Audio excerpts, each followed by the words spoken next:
Hello everyone, kembali lagi dengan saya Ruth Erine Bola dengan NIM 10120210202 kelas B semester 2 jurusan Pendidikan Agama Kristen Fakultas Keguruan dan Ilmu Pendidikan Institut Agama Kristen Negeri Kupang. Kali ini kita akan membahas tentang bagaimana Pancasila menjadi sistem etika. So, keep on watching.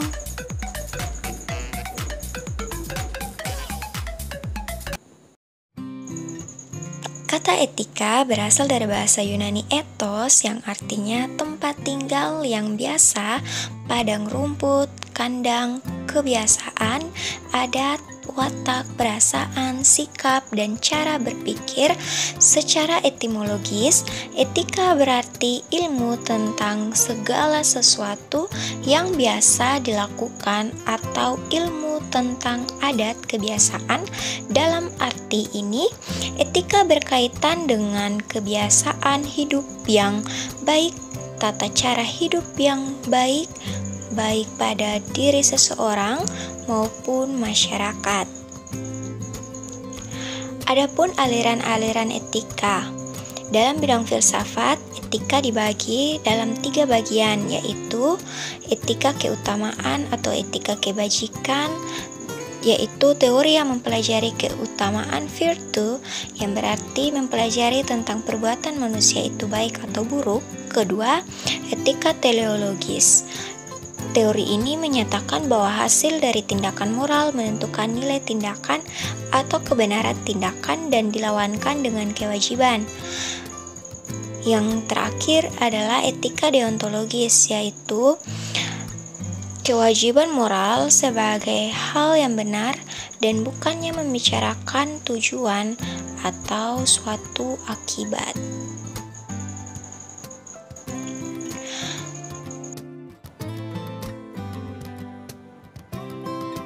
Berikut adalah etika Pancasila. Etika Pancasila merupakan sebuah cabang filsafat yang dijabarkan dari sila-sila Pancasila untuk mengatur perilaku kehidupan bermasyarakat, berbangsa, dan bernegara di Indonesia. Hal tersebut terkandung dalam 5 sila dalam Pancasila yang membentuk perilaku manusia Indonesia dalam semua aspek kehidupannya. Etika keutamaan merupakan etika dengan pengertian yang mirip dengan etika Pancasila. Hal ini dikarenakan etika Pancasila tercermin dalam 4 tabiat saleh, yaitu kebijaksanaan, kesederhanaan, keteguhan, dan keadilan. Berikut pentingnya Pancasila sebagai sistem etika terkait dengan problem yang dihadapi bangsa Indonesia. Yang pertama adalah kasus korupsi. Kedua, terorisme, pelanggaran HAM, kesenjangan sosial, ketidakadilan hukum, dan ketidakbersediaan orang-orang, terutama orang kaya dalam membayar pajak. Alasan diperlukannya Pancasila sebagai sistem etika dalam kehidupan politik untuk mengatur sistem penyelenggaraan negara.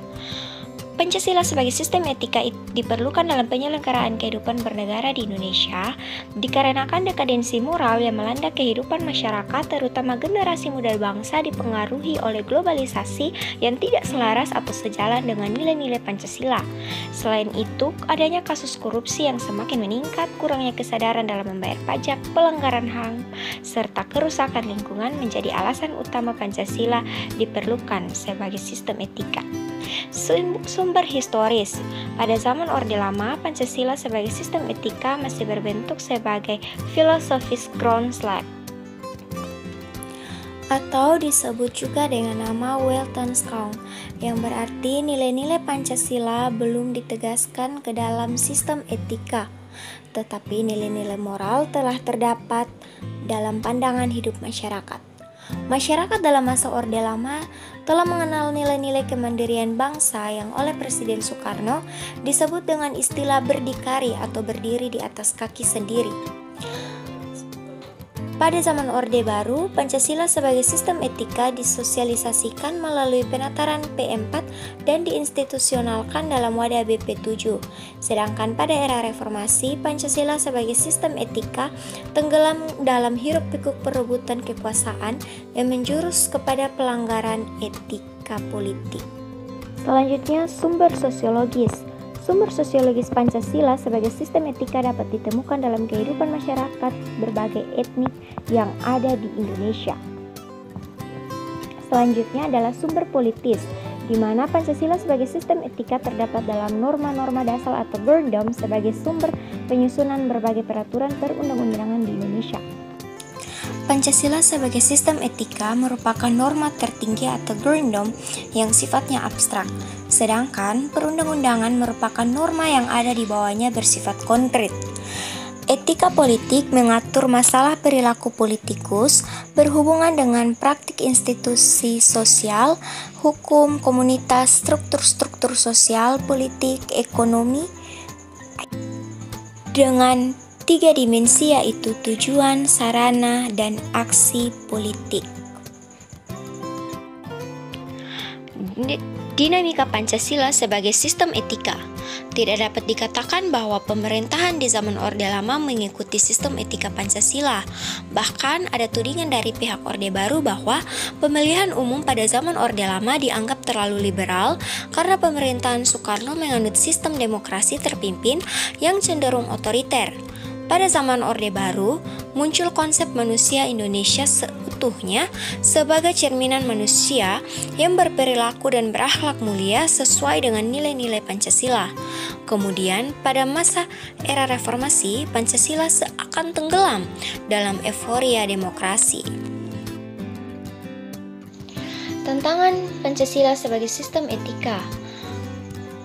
Pada zaman Orde Lama berupa sikap otoriter dalam pemerintahan sebagaimana tercermin dalam penyelenggaraan negara yang menerapkan sistem demokrasi terpimpin. Kemudian pada zaman Orde Baru tantangan yang dihadapi ialah masalah KKN, yaitu korupsi, kolusi, dan nepotisme yang merugikan penyelenggaraan negara.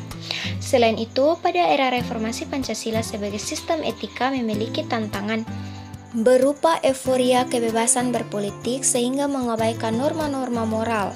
Misalnya munculnya anarkisme yang memaksakan kehendak dengan mengatasnamakan kebebasan berdemokrasi. Selanjutnya adalah mendeskripsikan esensi dan urgensi Pancasila sebagai sistem etika. Yang pertama yaitu hakikat sila ketuhanan terletak pada keyakinan bangsa Indonesia bahwa Tuhan sebagai penjamin prinsip-prinsip moral, yang berarti setiap perilaku warga negara harus didasarkan atas nilai-nilai moral yang bersumber pada norma agama. Kedua, hakikat sila kemanusiaan terletak pada actus humanus, yaitu tindakan manusia yang mengandung implikasi dan konsekuensi moral yang dibedakan dengan actus homini, yaitu tindakan manusia yang biasa.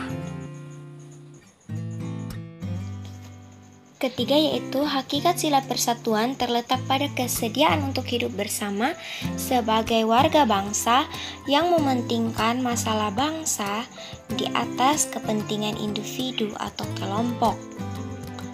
Yang keempat yaitu hakikat sila kerakyatan terletak pada prinsip musyawarah untuk mufakat, yang artinya menghargai diri sendiri sama halnya dengan menghargai orang lain.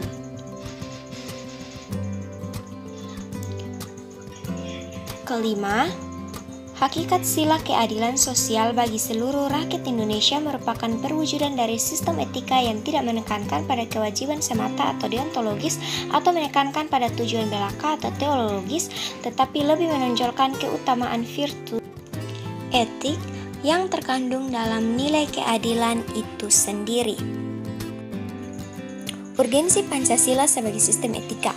Meletakkan sila-sila Pancasila sebagai sistem etika berarti menempatkan Pancasila sebagai sumber moral dan inspirasi bagi penentu sikap, tindakan, dan keputusan yang diambil setiap warga negara.